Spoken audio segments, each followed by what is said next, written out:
नमस्कार, प्रणाम। मैं कुणाल सिकंद, भारतीय लोकमंच पार्टी का राष्ट्रीय प्रधान, महाराष्ट्र पटना बिहार से। माननीय मुख्यमंत्री आदरणीय श्री नीतीश कुमार जी के द्वारा जिस तरीके से आज सदन में महिलाओं को लेकर जो बात कही गई, हो जाएगा धीरे धीरे आगे।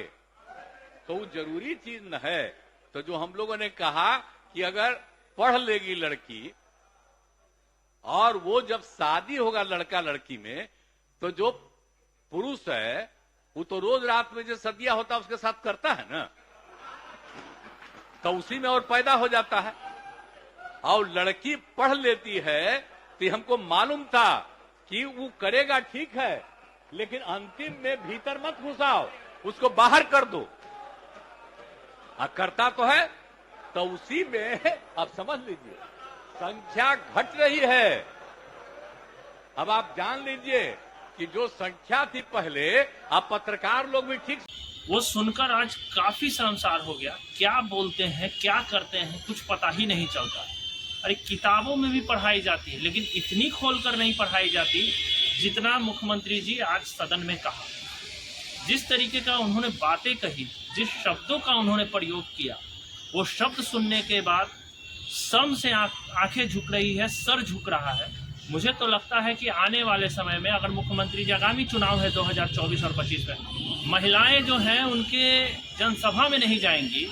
उन्होंने 6.5 करोड़ जो महिलाएं हैं उन्होंने शर्मसार कर दिया, उनको लज्जित कर दिया। माननीय मुख्यमंत्री जी ने आज जो सदन के अंदर जो भी बात उनको कहनी थी वो कोर्ट में भी कह सकते थे, लेकिन इतने ओपन तरीके से बोलना, मुझे लगता है कि वक्त के साथ माननीय मुख्यमंत्री जी की स्थिति खराब हो चुकी है।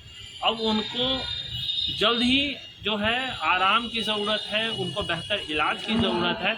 इसलिए मुझे लगता है कि माननीय मुख्यमंत्री जी को और लोकमंच परिवार को भी लगता है कि माननीय मुख्यमंत्री जी को अब सत्ता छोड़ देनी चाहिए और युवाओं के हाथ में सौंप देनी चाहिए।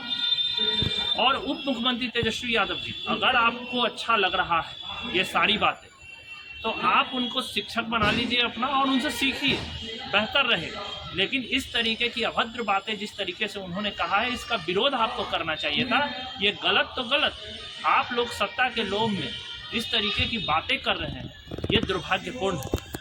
दूसरी बात, जब तक माननीय मुख्यमंत्री महागठबंधन में क्या शामिल हुए, उनका दिमाग का जो फ्यूज सारा रहता है वो फ्यूज गुल हो चुका है।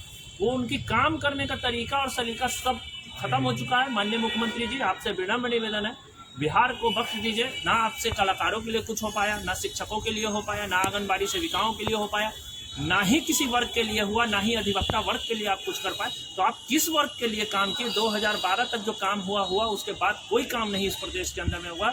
जबकि 2011 में और 12 में लोकमंच ने नाट्य विद्यालय तक की मांग की आपसे, लेकिन आपके कान में ये बात समझ में नहीं जाती है कि आखिर बिहार को चाहिए क्या। इंफ्रास्ट्रक्चर के नाम पर जीरो, उल्टी सीधी बातें आप सदन में करते हैं, जो कि बिहार से इससे कोई ताल्लुकात नहीं है, कोई फायदा नहीं है। माननीय मुख्यमंत्री जी, बिहार को बख्श दीजिए।